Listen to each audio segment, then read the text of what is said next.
ത്രിയേക ദൈവത്തിൻ്റെ അതിപരിശുദ്ധ നാമം വാഴ്ത്തപ്പെടുമാറാകട്ടെ. കർത്താവിൽ പ്രിയ വിശ്വാസികളുടെ സമൂഹമേ, നിങ്ങളെ ഏവരെയും കർത്താവായ യേശു ക്രിസ്തുവിൻ്റെ നാമത്തിൽ പ്രഭാത വചനത്തിലേക്ക് വളരെ സ്നേഹത്തോടെ വിനയത്തോടെ സ്വാഗതം ചെയ്യുന്നു. ഇന്നത്തെ ദിവസത്തിൻ്റെ പ്രത്യേകത എന്ന് പറയുന്നത് ശ്രീഹാനോമിൻ്റെ 3-ാമത്തെ ദിവസം, ഈ വർഷത്തിലെ 169-ാമത്തെ ദിവസം. ഇന്ന് 540-ാമത്തെ എപ്പിസോഡ് പബ്ലിഷ് ചെയ്യുന്നതിനായി ദൈവത്തിൽ ശരണപ്പെടുന്നു. 13 നോമ്പിൻ്റെ 3-ാമത്തെ ദിവസമാണ് ഇന്ന്. 13 നോമ്പിൻ്റെ 3-ാമത്തെ ദിവസമാണ് ഇന്ന്. ഇന്നലത്തെ എപ്പിസോഡിൽ ഞാൻ ഇട്ടിരിക്കുന്നത് 1-ാമത്തെ ദിവസം വിശുദ്ധ അന്ത്രയോസ് ശ്ലീഹായുടെ നാമത്തിൽ നാം ആ ദിവസത്തെ ആചരിച്ചു. 2-ാമത്തെ ദിവസം വിശുദ്ധ നഥാനിയേൽ അഥവാ ബർത്തലോമായിയുടെ നാമത്തിൽ ആ ദിവസം നമ്മൾ ആചരിച്ചു. ഇന്ന് 3-ാമത്തെ ദിവസം ആണ്, അതായത് 18 ജൂൺ, വിശുദ്ധ വലിയ യാക്കോബ് സബദി പുത്രൻ ശ്ലീഹായുടെ നാമത്തിൽ ഈ ദിവസത്തെ ആചരിക്കുന്നു. 4-ാമത്തെ ദിവസം എന്ന് പറയുന്നത് ജൂൺ 19, വിശുദ്ധ ചെറിയ യാക്കോബ് അൽഫായുടെ മകൻ യാക്കോബ് ശ്ലീഹായുടെ നാമത്തിൽ ഈ ദിവസത്തെ നമ്മൾ ആചരിക്കുന്നു എന്ന് നമുക്ക് ഏവർക്കും അറിയാം. ഇന്ന് 3-ാമത്തെ ദിവസമാണ്, അതായത് 18 ജൂൺ 2026, വിശുദ്ധ വലിയ യാക്കോബ് സബദി പുത്രൻ എന്നറിയപ്പെടുന്നു. പത്രോസിനോടൊപ്പം യേശു ക്രിസ്തുവിന്റെ ശിഷ്യഗണത്തിൽ അകവർത്തത്തിൽ പെട്ടവനായിരുന്നു ഈ ശ്ലീഹ. സബദിയുടെയും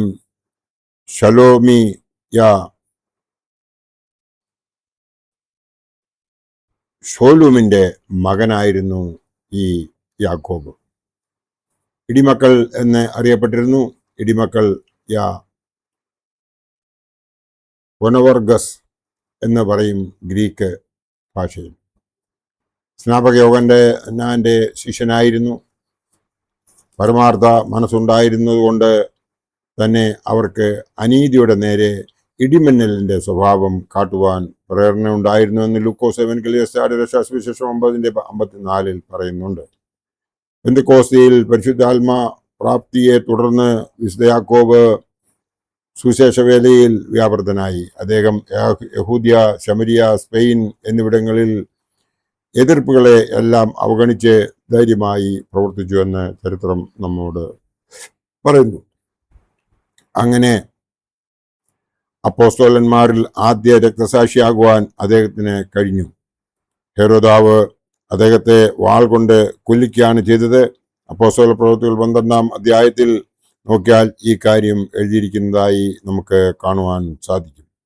വിശുദ്ധ യാക്കോബിന്റെ തിരുശേഷിപ്പുകൾ സ്പെയിനിൽ കൊണ്ടുപോയി അടക്കം ചെയ്തു. സ്പെയിനിന്റെ പ്രത്യേക മധ്യസ്ഥനായി ഇന്നും വിശുദ്ധ യാക്കോബ് ശ്ലീഹായെ അവർ ആദരിക്കുന്നു. ഇന്നത്തെ ദിവസത്തിൻ്റെ പ്രത്യേകത നാം മനസ്സിലാക്കി കഴിഞ്ഞു. ഈ നോമ്പിൽ നാം ഓരോരുത്തരും ദൈവത്തിൽ നമ്മെ തന്നെ സമർപ്പിച്ച് ശരണപ്പെട്ട് ഇടപെടാതെ പ്രാർത്ഥിക്കുകയും എല്ലാറ്റിനും സ്തോത്രം ചെയ്യുകയും എപ്പോഴും സന്തോഷമായി ഇരിക്കുവാൻ സാധിക്കുകയും നമ്മൾ ചെയ്യുന്നുവെങ്കിൽ നാം ദൈവത്തിൻ്റെ മക്കളായി തീർന്നു. കാരണം കർത്താവായ യേശു ക്രിസ്തു അറിയാതെ ഒരു കാര്യവും നടക്കുന്നില്ല എന്നുള്ള വിവരം നമുക്ക് ഏവർക്കും അറിയാം. കർത്താവായ യേശു ക്രിസ്തു നമ്മെ പരിപാലിക്കും. നാം അവൻ്റെ മകനായി മകളായി ജീവിക്കുന്നുവെങ്കിൽ, അങ്ങനെ ജീവിക്കണമെന്നുണ്ടെങ്കിൽ നാം ആദ്യമായി നമ്മുടെ പിതാക്കന്മാർ പറഞ്ഞു തന്നതായ വഴിയിലൂടെ നാം യാത്ര ചെയ്യണം എന്ന് മാത്രമല്ല, നമ്മുടെ പിതാക്കന്മാർ നമുക്ക് 7 നേരം പ്രാർത്ഥിക്കുന്നതിന് വേണ്ടിയിട്ട് യാമപ്രാർത്ഥനകൾ ഒരുക്കി തന്നിട്ടുണ്ട്. ആ 7 നേരം എന്നുള്ളത് സഭാപിതാക്കന്മാർ തന്നെ അത് 2 പ്രാവശ്യം കൊണ്ടെങ്കിലും കംപ്ലീറ്റ് ചെയ്യണമെന്ന് പറഞ്ഞ് രാവിലെയും വൈകിട്ടും പ്രാർത്ഥിക്കുവാൻ നമ്മെ ഏൽപ്പിച്ചിരിക്കുന്നു. ആ ഏൽപ്പിച്ചിരിക്കുന്ന കാര്യം നമ്മൾ കൃത്യമായി ചെയ്യുന്നുണ്ടോ എന്ന് അന്വേഷിക്കുക. നമുക്ക് കിട്ടിയിരിക്കുന്ന സത്യവേദ പുസ്തകത്തിൽ 1189 അധ്യായങ്ങളും 31,090 വാക്യങ്ങളുമുണ്ട്.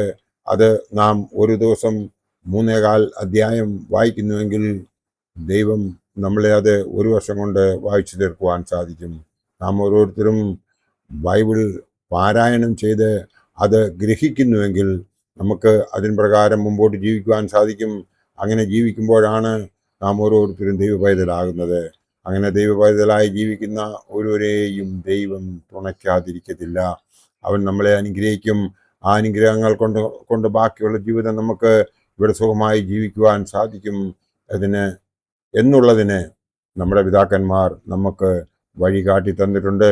അവർ അനുഭവിച്ചിട്ടുള്ളതായ ആ അനുഗ്രഹങ്ങൾ നമുക്ക് ലഭിക്കത്തക്കവണ്ണം നാം അവർ കാട്ടിത്തന്നതായ വഴിയിലൂടെ യാത്ര ചെയ്യുന്നുവെങ്കിൽ ദൈവം നമ്മളെ അനുഗ്രഹിക്കും, യാതൊരു സംശയവുമില്ല.